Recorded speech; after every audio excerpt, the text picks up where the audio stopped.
అసలు ఆ పాట బండెనక బండి గట్టి 16 బల్లి గట్టి ఏ బండ్లేపోతావు కొడుకో నైజాము సర్కరోడ.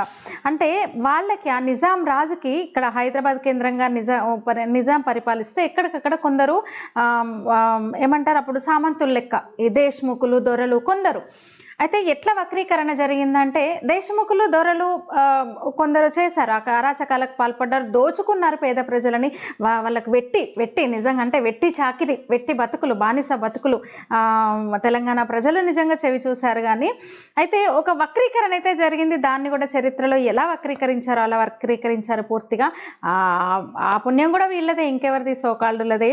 అయితే నిజంగా దీని మీద ఇంత పోరాటం చేసి ఇంత తెలంగాణ విమోచన దినం ఈరోజు ఉంటే ఉద్యమ పార్టీ పట్టించుకోలేదు. కనీసం అధికారికంగా తెలంగాణ విమోచన దినోత్సవాన్ని అసలు మామూలు పోరాటం కాదు, మామూలు విషయం కాదు, చరిత్రలో అసలు గుర్తు చేయాల్సిన సందర్భం కదా ఇదైతే.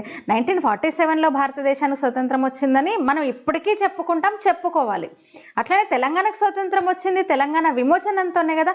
భారతదేశంలో అప్పటి భారత ప్రభుత్వంలో ఈ హైదరాబాద్ నిజాం స్టేట్ విలీనమైన రోజును చేసుకోవాలి కదా.